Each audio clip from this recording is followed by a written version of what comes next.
رسول اللہ صلی اللہ علیہ وسلم کے دور میں سورج گرہن ہوا ہے.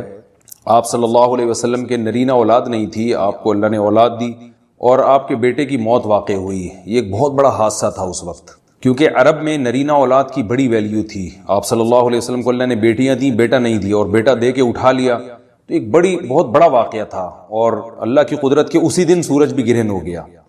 تو عرب یہ کہا کرتے تھے، زمانہ جاہلیت میں یہ بات مشہور تھی کہ کوئی بہت بڑا دنیا میں واقعہ ہوتا ہے تو سورج یا چاند گرہن ہو جاتے ہیں. اسی دن سورج بھی گرہن ہوا تو یہ بات پھیل گئی کہ محمد صلی اللہ علیہ وسلم سید الانبیاء رسول اللہ صلی اللہ علیہ وسلم کے بیٹے کی چونکہ موت واقع ہوئی ہے اس لیے سورج گرہن ہوا ہے.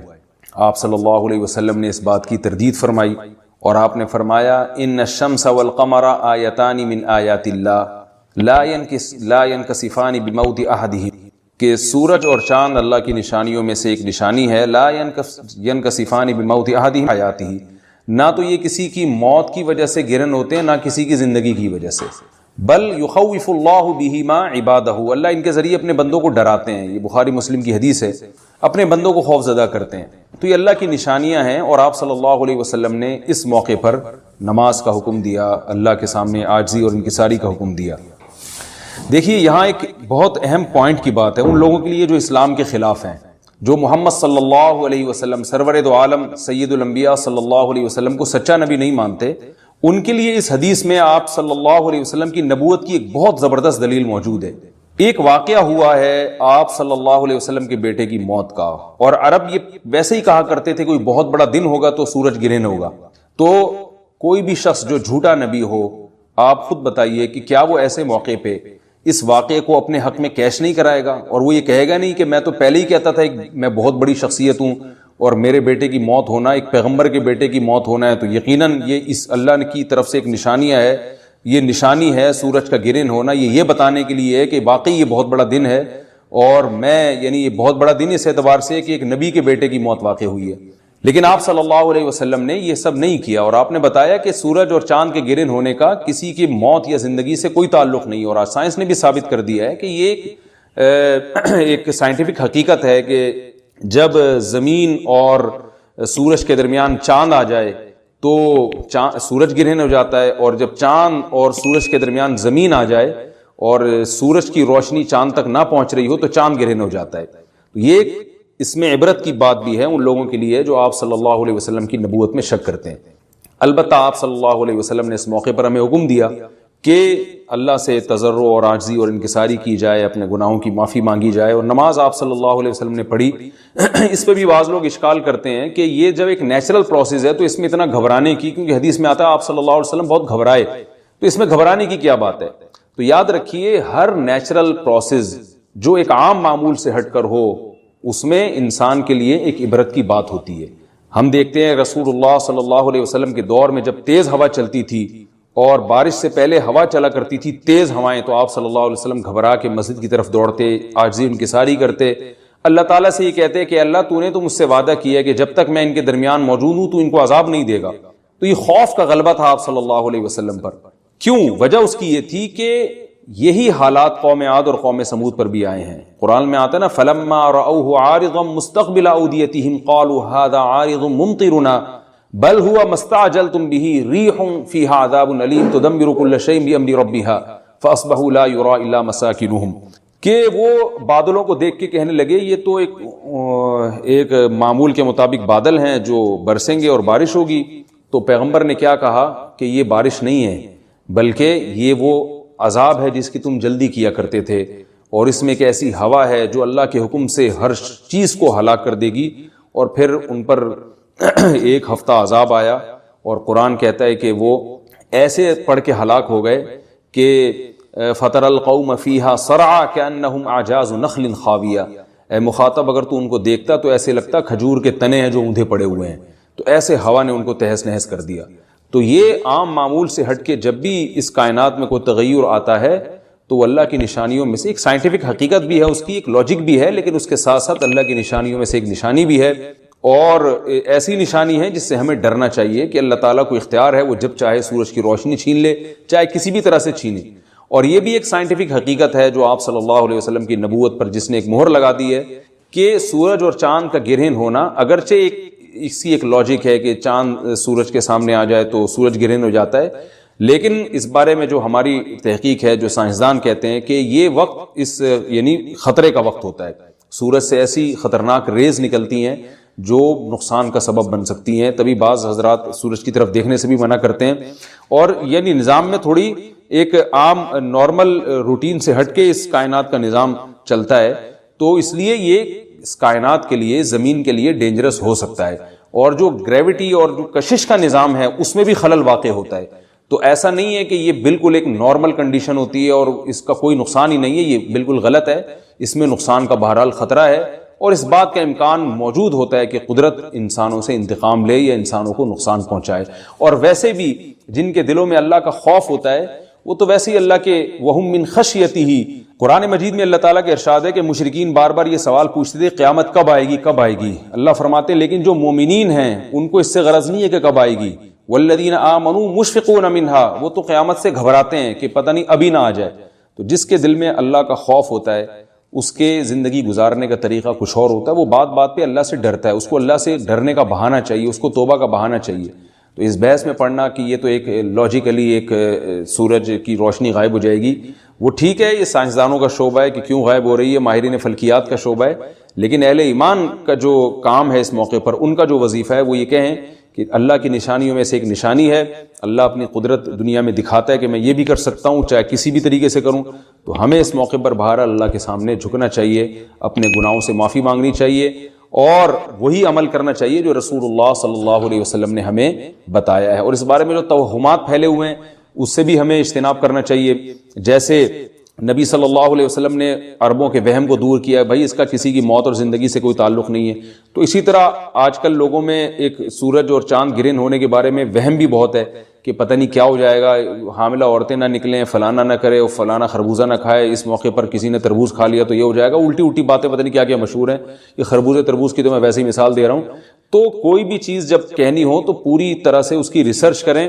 مجھے نہیں پتا حاملہ عورت کو فائدہ ہوتا ہے نقصان ہوتا ہے سورج گرہن ہونے سے، لیکن اگر نقصان بھی ہوتا ہے تو اس کی کوئی مستند دلیل ہونی چاہیے آپ کے پاس، ایسے ہی سنی سنائی باتیں آگے نقل نہ کریں۔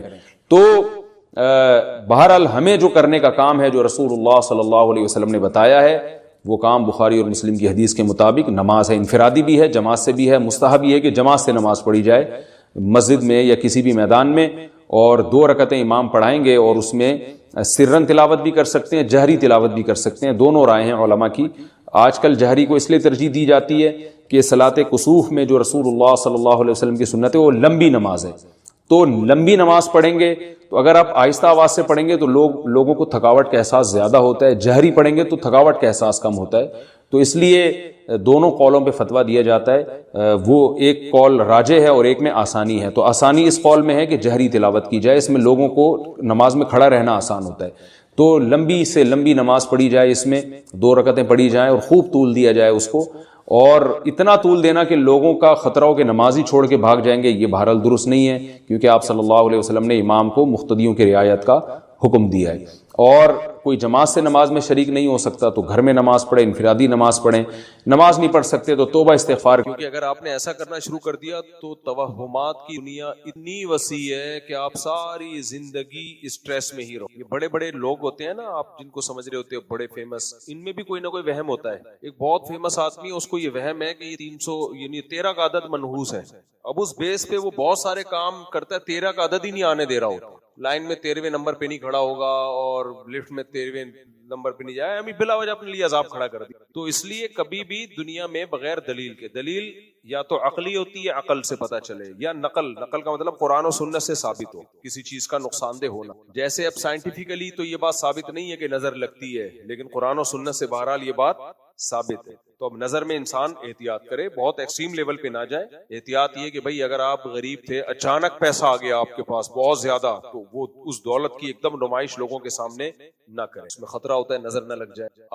جو ہے کوئی ایسا ایک دم بہت ہی کوئی ایسا اچھمبے کا کام ہو گیا، نظر اس چیز پہ نہیں لگتی جو لوگ اس کے یوز ٹو ہو جاتے ہیں، دیکھ دیکھ کے عادی ہو جاتے ہیں۔ جیسے فنکار اداکار لوگ جو ہوتے ہیں نا، بڑے ہینڈسم اسمارٹ خوبصورت ہیروئن، ان کو نظر نہیں لگتی، تو یہ ملحد لوگ کہتے ہیں اگر نظر برحق ہوتی تو یہ اتنے خوبصورت ہوتے ہیں، ان کو نظر کیوں نہیں لگتی؟ بھائی ان کی خوبصورتی پوری دنیا میں مشہور ہے، تو مشہور چیزوں کو نظر لگتی نہیں ہے۔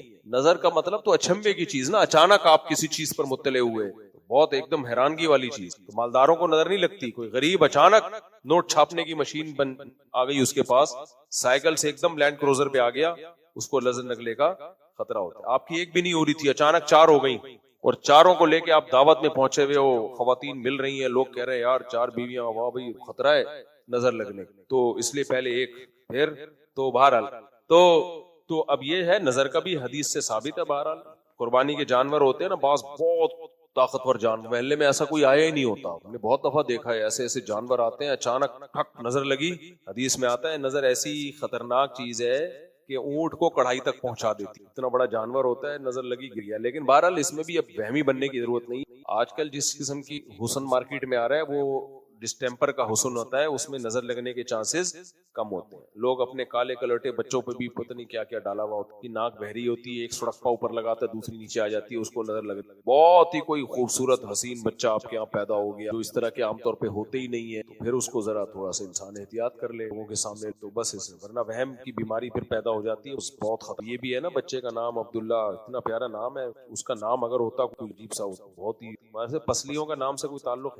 آپ نے بیان میں کہا تھا کہ اہل سنت تو اتنی سندھی کتاب میں جعفر صادق، اس میں دیکھو امام جعفر صادق اللہ تعالیٰ، یہ امام ابو استاذوں میں سے ہیں اور اہل سنت والجماعت کے امام ہیں، لیکن ان کا فقہ پراپر مرتب نہیں ہو، جیسے داؤد ظاہری ہیں بہت بڑے، اسحاق راہوے، ان کا فقہ 100-200 سال چلا پھر چلا ہی نہیں، یعنی امت نے اس کو فالو ہی نہیں، تو امت نے ان 4 اماموں ہی کے فقہ کو فالو کیا ہے کہ دلائل بڑے مضبوط بہت پاورفل تھے، تو امت انہی پہ آئی ہے۔ تو امام جعفر صادق بھی اہل سنت والجماعت ہی امام ہے، لیکن ان کا مرتب فقہ ہے نہیں۔ اب بہت سی باتیں ان کی طرف منسوب ہیں جن کی کوئی حقیقت ہے نہیں۔ پھر جو شیعہ حضرات ہیں وہ حقیقی معنوں میں امام جعفر صادق کو، ہماری رائے یہ کہ بھائی ہم تو اپنی رائے دیں گے، وہ فالو نہیں کرتے، تو بہت ساری چیزیں انہوں نے، جیسے آپ دیکھو نا حضرت علی کی طرف کتنے اقوال منسوب ہیں۔ میں یہ بحث میں نہیں پڑھ رہا کہ شیعہ گمراہ ہیں یا گمراہ نہیں ہے، میں کہہ رہا ہوں وہ اہل سنت میں نہیں ہے، اور شیعہ خود بھی نہیں کہتے ہم اہل سنت والجماعت میں سے، تو ہم بات کر رہے ہیں اہل سنت والجماعت کی، سنی کی۔ 2 بڑے فرقے ہیں نا اسلام میں، ایک سنی اور ایک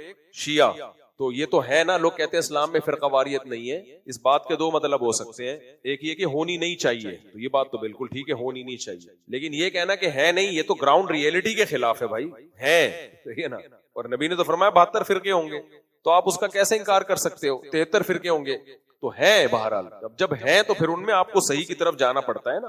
تو اب 2 بڑے فرقے اسلام میں بہت پہلے سے ہیں، ایک شیعہ اور ایک سنی، تو سنی کا لفظ نکلا ہے اہل سنت والجماعت سے، اہل سنت والجماعت کے کچھ بنیادی اصول ہیں، اس سے وہ انحراف نہیں کرتے، تو وہ بنیادی اصول کیا ہے بھائی؟ قرآن، حدیث اور اجماع صحابہ، صحابہ کو بہت زیادہ ویلیو دی جاتی ہے، جن میں خلفائے راشدین کو زیادہ ویلیو دی جاتی ہے، اہل بیت کو بھی دی جاتی ہے، لیکن علم میں خلفائے راشدین کے فتاوی کو زیادہ ویلیو دی گئی ہے، جن میں سیدنا علی ابن ابی طالب رضی اللہ تعالیٰ عنہ بھی۔ اچھا، ایک عجیب بات سن کے آپ حیران ہوں گے کہ فقہ حنفی میں سیدنا علی کے فتوے کو زیادہ ویلیو دی گئی ہے حضرت ابو بکر سے بھی، یعنی فقہ حنفی میں اہل بیت میں جو حضرت علی ہے نا، ان کو زیادہ ویلیو دی گئی ہے۔ احناف کے بہت سارے فتوے وہ حضرت علی رضی اللہ تعالیٰ عنہ سے لی۔ اس کی وجہ کیا ہے؟ سیدنا علی رضی اللہ تعالیٰ عنہ نے کوفہ کو اپنا مرکز بنایا تھا، تو کوفہ میں حضرت علی کا فقہ چلا ہے، اور فقہ حنفی بھی کہاں سے نکلا ہے؟ کوفہ سے، اس میں حضرت علی کے قول کو زیادہ ویلیو دی گئی۔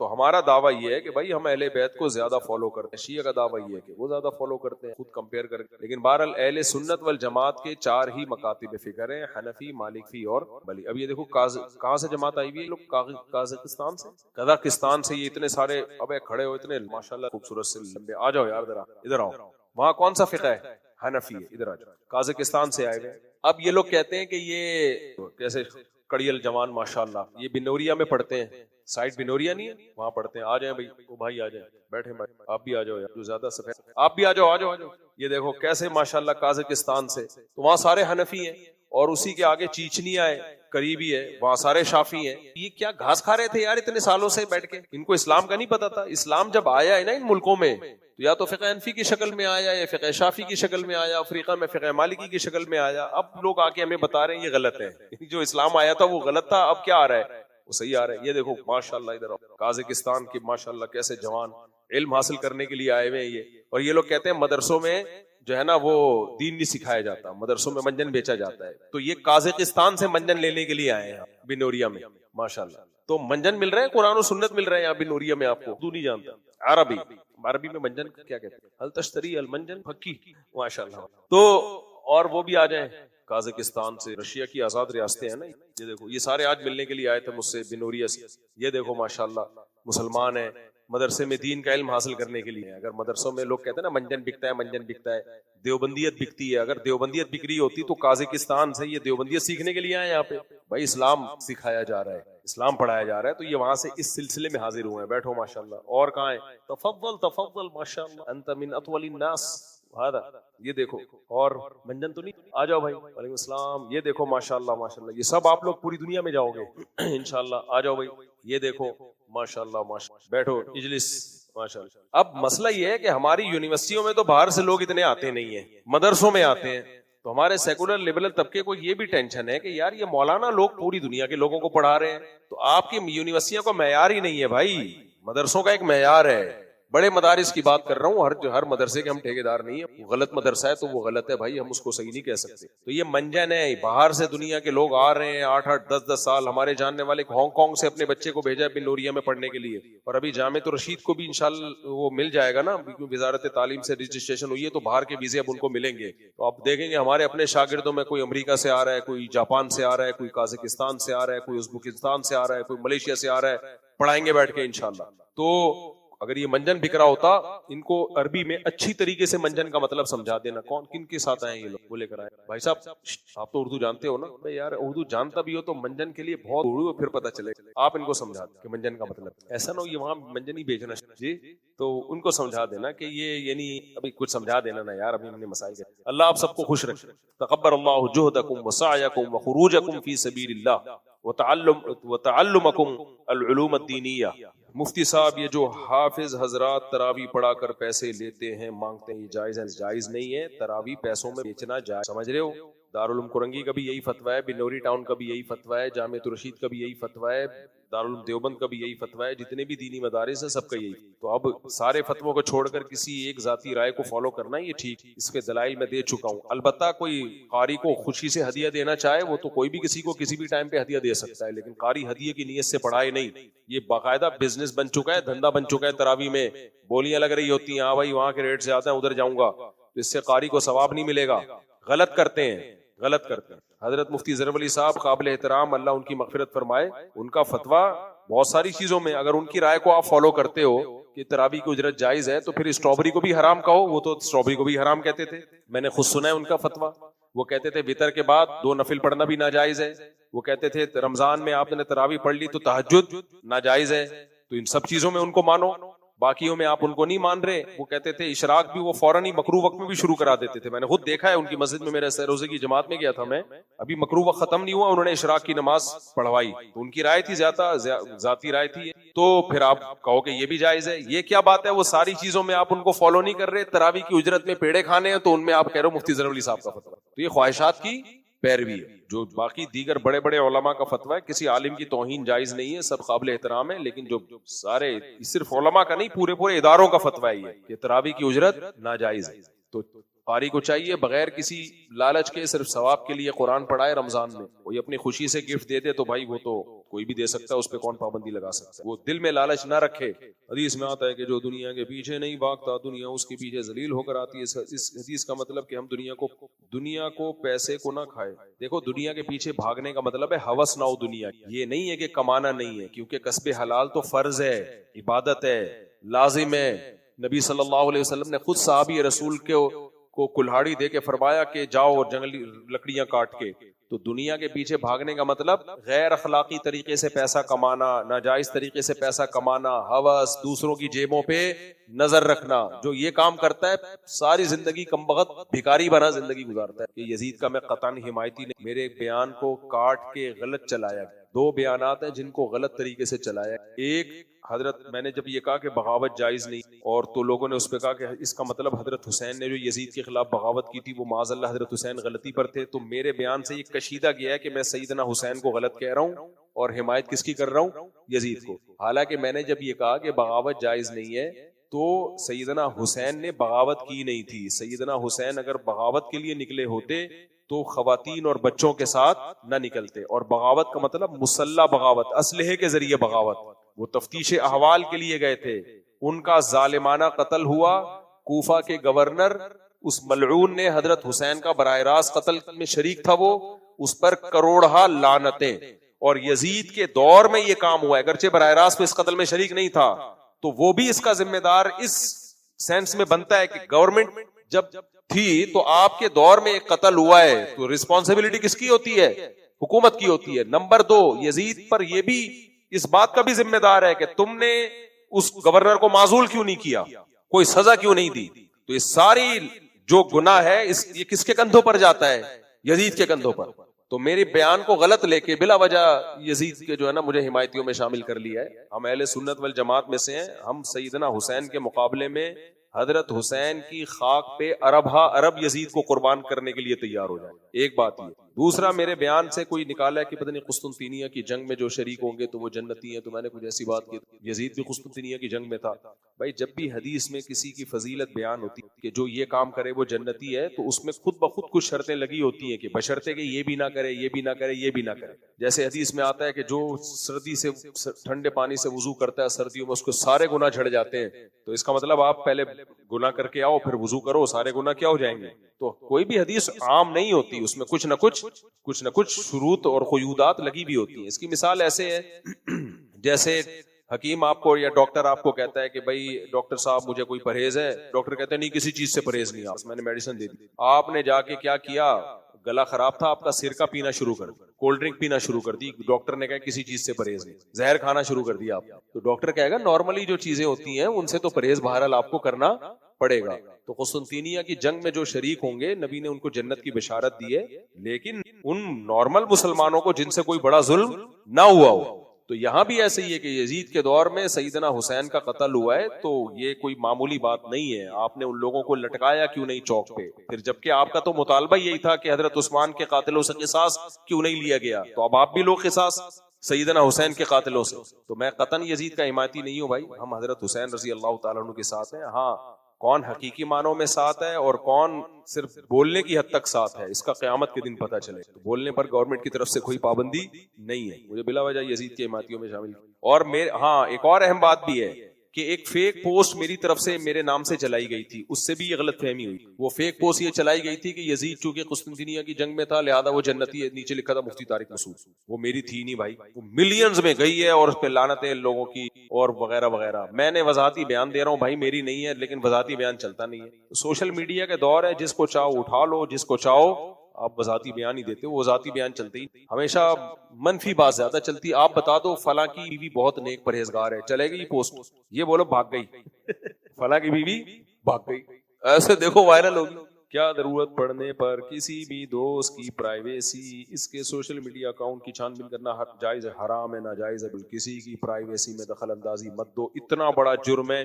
نبی نے فرمایا 2 آدمی اگر چھپ کے بات کر رہے ہیں نا اور تیسرا ان کی طرف کان لگائے, اس کے کان میں اللہ پگھلا ہوا سیسا ڈالے کہ جب وہ تمہیں اپنی بات نہیں بتانا چاہ رہے تم کیوں گھسے ہوئے ہو. کیسے ہوتا ہے دیکھو, آپ لیٹے ہوئے ہو آنکھیں بند کر کے, کوئی آگے بات چیت شروع کر دے, آپ کے نیک ہونے کی علامت یہ ہے کہ آپ آنکھیں کھول کے بتا دو کہ میں جاگ رہا ہوں. کوئی میرے سامنے ایسی بات نہ کرنا جو مجھ سے چھپا, لیکن گھننے بن کے اگر اور آنکھیں بند کر دی, خراٹے لینا شروع کر دے, یہ آپ کے 2 نمبر ہونے کی. انسان کے کیریکٹر کا بہت آرام سے پتہ چل جائے. موبائل پکڑا دو کسی کو, وہ گیلری میں کیوں گھس رہے ہو بھائی, تو جو کام تمہیں دیا گیا بس ان باکس میں کیوں گھس رہے ہو, واٹس ایپ میں کیوں گھس رہے ہو. تو یہ بہت غلط ہے. کیا نیاز, ہاں کوئی ملک کو خطرہ ہو, کوئی ایجنسی کے لوگ ایسے کر رہے ہو ملک کو, وہ بھی اس حد تک ایجنسیز کو بھی اجازت نہیں ہے کہ ہر ایک کی پرائیویسی میں بلا وجہ گھستے رہیں, کیونکہ یہ لوگ کال ریکارڈ کر سکتے ہیں. ہر ایک کی کال ریکارڈیں ہو رہی ہیں, پھر بیٹھ رہے ہیں, پھر اس کو بلیک میل کر رہے ہیں, حرام ہے, ناجائز ہے. واقعی ملک کو خطرہ ہو کسی شخص سے کہ بھائی کوئی ایسا تو نہیں ہے کہ اسلام دشمن قوتوں سے اس کے کوئی ریلیشن ہو رہے ہیں, وہ ایک الگ بات ہے. کیا نیاز کا کھانا جائز ہے, جیسے کہ کھانا کھانا ہی چاہیے, روزے رکھنا. اسلام میں کھانا کھانے کی کوئی فضیلت نہیں. اسلام میں ہے کہ جب جان پہ بن رہی ہو تو کھانا کھانا واجب ہے, جان بچانے, بس. اس کے علاوہ مجھے کوئی ایک حدیث بھی نہیں ملی کہ کوئی فضیلت ہوئی یہ کھا لیا تو یہ کیوں کا ثواب. جہاں بھی فضیلت ملتی ہے روزہ رکھنے کی, سمجھتے ہو, صرف ایک افطاری کی فضیلت ہے, اس میں بھی زیادہ کھانے کی نہیں کہ جب روزے کا ٹائم ختم ہو تو فوراً کچھ نہ کچھ کھا لیا جائے. کتنا کھایا جائے اس میں بھی یہ نہیں ہے کہ زیادہ کھاؤ گے تو زیادہ ثواب ملے. ایک کھجور سے افطار کر لیا, روزہ ہو گیا. تو کوئی فضیلت نہیں. ہم لوگ کھانے کھاتے بھی پھوڑتے بھی بہت ہیں اور پھر اس پہ مذہب کے لیبل بھی لگائے میں یار محرم کا کی حلیم ہے, یہ تیجے کا ہے, یہ 11ویں کا ہے, یہ 12ویں کا ہے, یہ 13 یا 14ویں کا ہے, یہ 15ویں کا ہے, یہ برسی کا ہے. کھاتے رہو کھاتے رہو کھاتے رہو. تبھی مسلمان ماشاءاللہ اتنا اللہ نے مسلمان کو نوازا ہے, برکتیں ہی برکتیں نظر آئیں. صحابہ سارے ہینڈسم اسمارٹ ہوا, دوڑتے بھاگتے, خوراکیں بہت تھوڑی. اچھا ایک بات ضرور میں بتاؤں, میرا ایک بیان گیا ہے کم کھاؤ, اس پہ کسی نے نیگیٹو کمنٹس کیے ہوئے تھے کہ کبھی کہتے ہو کہ پیسہ کھانے پہ خرچ کرو, سب سے پہلے پیسہ کس چیز پہ خرچ کرو؟ کھانے پہ. خوراک کیا رکھو؟ ٹائٹ. کبھی کہتے ہو کہ کم کھاؤ. بھائی خوراک ٹائٹ کا مطلب یہ نہیں ہے کہ دیگیں کھا جاؤ, خوراک کی کوالٹی بڑھاؤ. بادام کھاؤ, پستے کھاؤ, کاجو کھاؤ, دیسی گھی کھاؤ, انڈے کھاؤ, دیسی انڈے کھاؤ. سمجھتے ہو؟ تو کوالٹی کے لحاظ سے خوراک کیا رکھو؟ کھجورے کھاؤ, انجیر کھاؤ, انار کھاؤ. آج کل انار آیا ہوا ہے, پھوڑ دو اگر پیسے ہیں, نہیں ہے صبر کرو. تو آج کیا ہو رہا ہے کہ کوالٹی کو فوکس نہیں کیا جا رہا, کوانٹیٹی کو کیا کیا جا رہا ہے فوکس. تو پھر ہم بھی کوانٹیٹی کے حساب سے بڑھ جاتے ہیں, کوالٹی کے حساب سے ہم. آج ہر آدمی کوانٹیٹی کے حساب سے 6 آدمیوں کے برابر. ہمارے ایک دوست تھے ماشاءاللہ, تھے کیا ہے, تو ہم نے کھانا منگوایا نا تو گننا شروع کی. ماشاءاللہ کوانٹیٹی کے لحاظ سے وہ کافی زیادہ ہے. تو میں ایسے گن رہا 1 2 انہی پہ میں نے کہا 3 4 5 6 7 8 9. ہوٹل والے نے کہا یہ 4, 1 2 3 4 5 6 7 8. خیر وہ مذاق تھا. تو اسلام میں کم کھانا ہے, لیکن اچھا ہمارے نبی کی خوراکیں دیکھو کیا زبردست خوراک تھی آپ صلی اللہ علیہ وسلم, بالکل آرگینک. دودھ کیسا پیا؟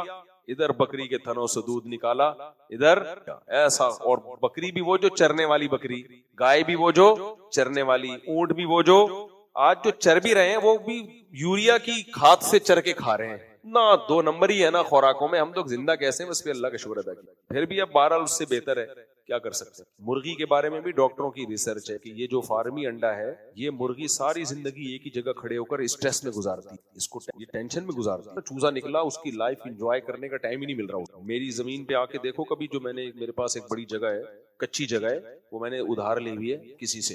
تو میں نے اپنی مرغیاں 50 مرغیاں وہاں جا کے, ان مرغیوں کی لائف اسٹائل دیکھ, خوشیاں دیکھ کا, بھاگنا دوڑنا, چوزوں کا انجوائے کرنا. یہ فارمی مرغی کو آپ دیکھ لو, دونوں کے انڈے میں کوالٹی لحاظ سے, پہلے ڈاکٹر اس بات کو نہیں مانتے تھے, اب انہوں نے ماننا شروع کر, اور کھا کے پتہ چل جاتا ہے فرق. تو اسی طرح بکری گائے ہے, انسان نے بیڑا غرق کر دیا ہے تو چیز کا, اس کا بس نہیں چل رہا. یہ پلاسٹک کے انڈے کھلانا شروع کر دیا, سنا ہے چائنا نے بنا لیے پلاسٹک کے. اچھا یہ بات ذہن میں رکھو, لوگ کہتے ہیں ہم یہ آرگینک اور بکری پالیں. بھائی جو بعد میں بیماریوں پہ خرچ ہوگا نا, اس سے بہتر ہے کہ آپ دیسی چیز. میں بلوچستان گیا ہوں, 90 سال کے بوڑھے دیکھے ہیں خالی بکری کے دودھ پہ چل رہے ہیں. بکری کے دودھ, مرغیوں کے انڈوں پہ, بکریوں کے دودھ پہ, اور روٹی کھاتے ہیں. روٹی بھی انہی کی گندم کی, اور کبھی کبھار ان کو شہد مل جاتا ہے کہیں سے, چھتا توڑ کے لے آتے. ہمارا تو شہد بھی 2 نمبر ہے.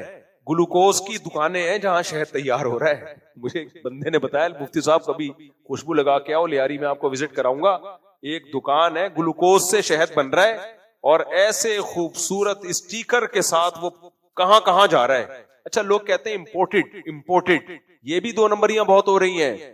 باہر کی کمپنی کے اسٹیکر چھپوا کے لوکل چیزوں پہ امپورٹڈ لگایا ہوا ہوتا ہے. ہم بوتل سے پڑھتے امپورٹڈ جاپان. اسٹیکر میں کتنا ٹائم لگتا ہے میرے بھائی, جاپان کا نقشہ بنا دو اور اسٹیکر تھوپ دو. بہت دھاندلی ہے, بہت دھاندلی. اس لیے کوئی کہتا ہے نا میں خالص دودھ پی رہا ہوں, تو کہو لطیفہ کسی اور کے سامنے جا کے سنانا. یہ لطیفے اب کیا ہو گئے ہیں, پرانے. خالص دودھ صرف وہی پی رہا ہے جس کی اپنی بھینس ہو, حقیقت ہے اپنی گائے ہو, خود اپنے سامنے نکالے. گوالے پر بھی اعتماد مت کرو, 2 نمبریاں اتنی ہیں. کوئی پتہ نہیں وہ گوالا اپنے گھر لے کے جا رہا ہو خالص, اور تمہیں چونا ملا کے پھلا رہا ہو. میں نہیں کہہ رہا گوالوں سے بدگمان نہ ہو, لیکن کوئی بھروسہ نہیں ہے بھائی. اور کبھی آپ نے باڑوں میں دودھ نکالتے ہوئے دیکھا بالوں گوالوں, گائے وہیں پیشاب کر رہی ہوتی. اب ایسا نہ ہو تم پینا چھوڑ دو, ڈبے سے بہرحال یہ بہتر ہے. وہیں پیشاب کر رہی ہے, اسی کی چھینٹیں بھی اندر جا رہی ہیں, 2-4 مینڈک بھی اچھل کود کے چلے جائیں, کوئی فرق نہیں, چھن کے سب نکل جائے. تو گندگی اس میں اتنی, اور پھر کھلا کیا رہے ہیں گائے کو. ہم اس پہ خوش ہیں جی, آرگینک دودھ ہے ماشاءاللہ, اس میں اتنے پروٹین. بھائی گائے کو یا بھینس کو آپ گندم کھلا رہے ہو جو فل کارب ہے, تو اس سے اتنی موٹی ملائی آ رہی ہے اس کے اندر وہ منرلز نہیں آ رہے جو گھاس میں اللہ نے رکھے. ہماری سارا فوکس ہوتا ہے دودھ میں ملائی کیا ہے, او اتنی موٹی مائی اور گاڑا دودھ، خوشبودار دودھ، تو یہ گائے کا سچی مچی کا نہیں ہے. جب گائے کو ایسے ہی آپ کھلا چھوڑ دیں گے وہ گھاس کھائے گی، اس کے دودھ میں اتنا ذائقہ نہیں ہوگا، لیکن طاقت کیا ہوگی؟ زیادہ ہوگی. لیکن طاقت واقت ایک طرف، تو وہ مستنڈے بنے ہوتے ہیں، پھر دودھ پی پی کے آپ دیکھو حال کیا ہو رہا ہے. تو اس لیے میں نے اونٹنی کا خالص دودھ پینے کی ایک دفعہ کوشش کی تھی. بتا دوں وہ واقعہ بڑا دلچسپ ہے. اونٹنی کا دودھ بہت اچھا ہوتا ہے، تازہ فریش دودھ کہیں سے مل جائے بہت اچھا ہے، اس میں زیرو فیٹ ہے. مجھے لوگوں نے کہا وہ 600 روپے کلو، 1000 روپے کلو خالص لے کر آؤں گا. میں نے کہا نہیں بھائی، میں اپنی آنکھوں سے جب تک اونٹنی کا دودھ نہیں نکالوں گا مجھے یقین نہیں آئے گا. اتنے دھوکے ہوں. تو ادھر ایک جگہ ہے جہاں اونٹنیاں کھڑی ہوتی ہیں، ہم صبح صبح چلے گئے. ہم نے کہا آج ہم خالص دودھ، تو میں نے کہا جی جتنے کا بھی ہو مجھے چاہیے خالص. اس نے کہا یہ بالٹی میں ابھی ابھی نکالا ہے. میں نے کہا پاکستان ہے، ہم اعتماد. کہہ رہے سائیں ابھی تمہارے سامنے. میں نے کہا نہ، ہمارے سامنے نکالو. کہہ رہے کہ پھر زیادہ پیسے ہوں گے. میں نے کہا میں دے دوں گا، میرے سامنے نکال. وہ گلاس لے کے جانے لگا. میں نے کہا پہلے گلاس دکھا، اندر تو نہیں کچھ ڈالا ہوا. پتہ نہیں وہ دوسرا گلاس لایا، کیا کیا، یوں کیا نہیں اندر اس کے. میں جب گیا نا تو اب ہوشیار دیکھو کتنے ہوتے ہیں.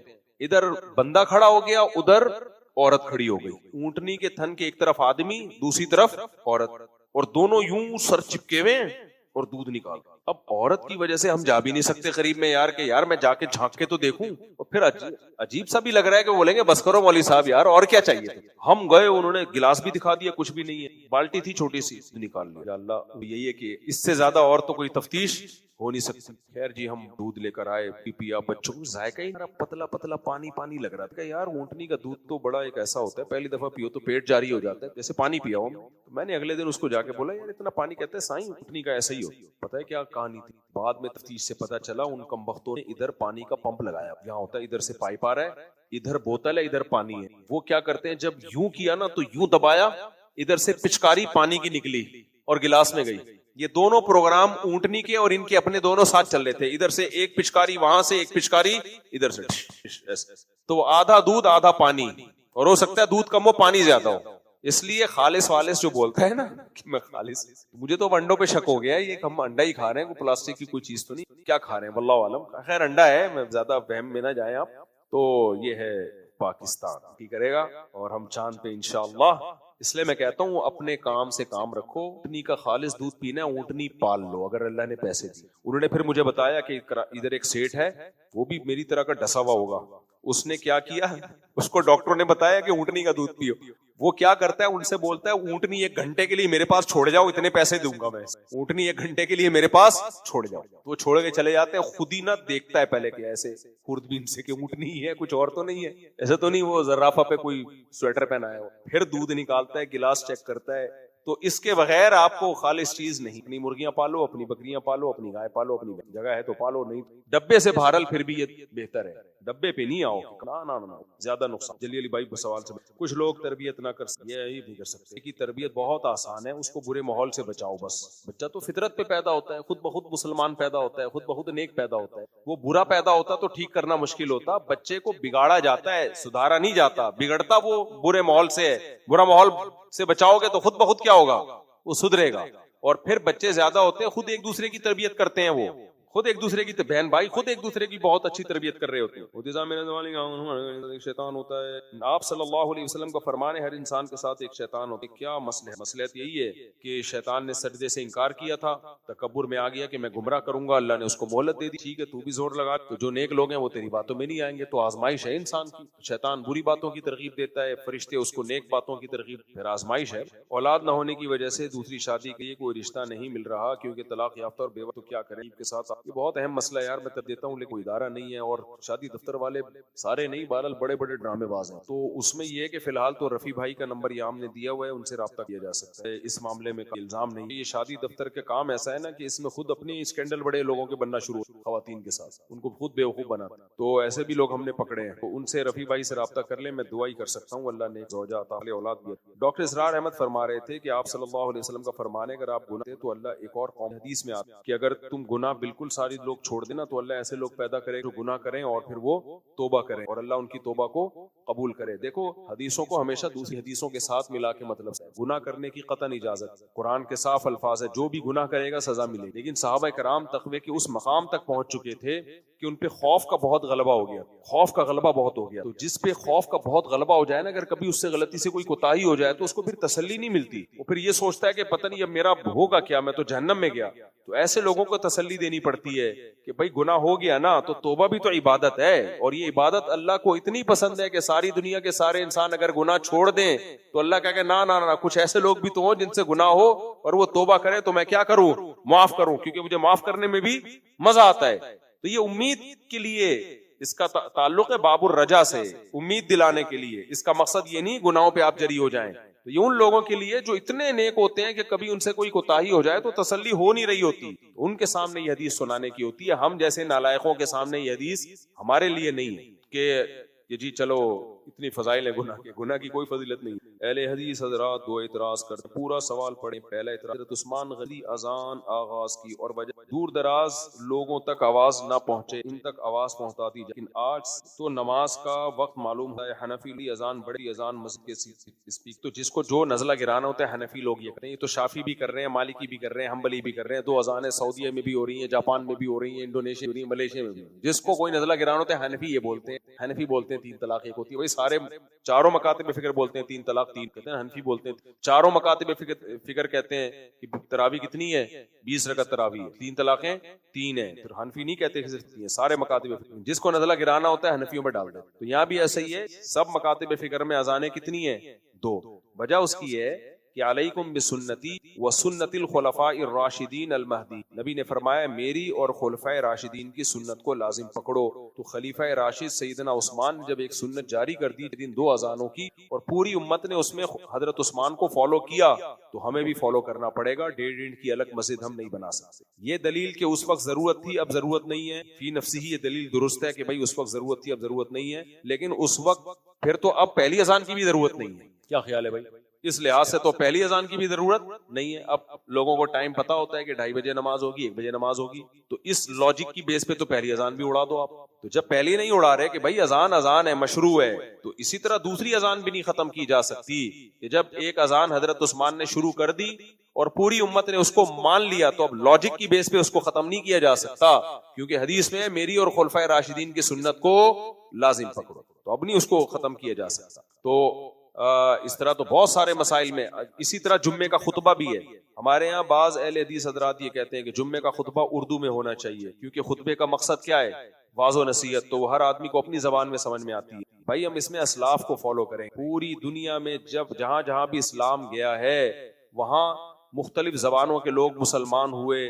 ترکی میں ترکش زبان بولی جاتی تھی, اور افریقہ میں افریقی زبانیں تھیں, اور ایران میں فارسی زبان تھی, لیکن ہمیں کوئی ضعیف روایت بھی نہیں ملتی کہ جمعے کا خطبہ مقامی زبان میں ہو. جمعے کا خطبہ ہمیشہ کس زبان میں ہوا ہے, عربی میں. تو مصلحت کے آگے مصلحت کو قربان کرنا پڑے گا نصوص اور اسلاف کے سامنے. جو اسلاف کا جو عمل ہے نا اس کے مقابلے میں کتنی مصلحتیں سامنے آ رہی ہوں, مصلحتوں کو قربان کر دیں گے, ان کی اتباع کو نہیں چھوڑا جائے گا. انہوں نے اس ضرورت کو ضرورت کیوں نہیں مانا بھائی؟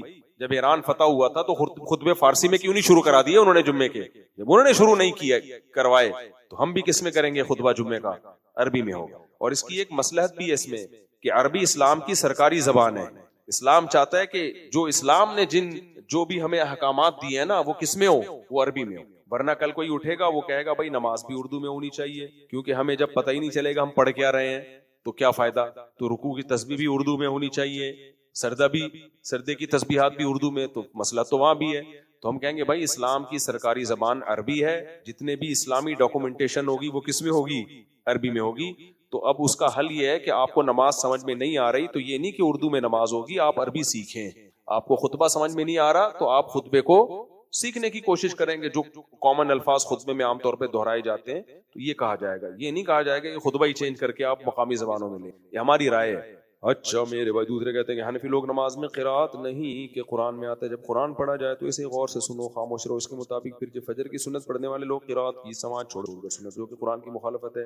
دیکھو یہ جو قرآن میں فجر کی جو سنتیں لوگ وہیں پڑھ رہے ہوتے ہیں نا, یہ تو جائز نہیں ہے. اگر کوئی حنفی ایسا کر رہا ہے تو غلط کر رہا ہے. لوگ کیا کر رہے ہوتے ہیں, جہاں جماعت کھڑی ہوئی ہے اسی ہال میں کھڑے ہو کر سنتیں پڑھ رہے ہوتے ہیں. تو یہ فقہ حنفی میں ہے نہیں ہے, امام صاحب کے کھاتے میں ڈالا ہوا ہے. یہ الگ بات ہے کہ یہ جو قرات سے متعلق ہے نا, اذا قرئ القرآن فاستمعوا له, جب قرآن پڑھا جائے تو غور سے سنو. اس آیت کا مطلب کیا ہے, جب قرآن پڑھا جائے سنانے کے لیے اور آپ اس سننے والی محفل میں شریک ہوں تو ہے اس کو غور سے سننا. اگر اس آیت میں ہم اتنا عموم لے لیں پھر تو بھائی کہیں بھی قرات ہو رہی ہو تو آپ پہ سارے کام حرام ہو جائیں گے, تو یہ تو حرج واقع ہوگا.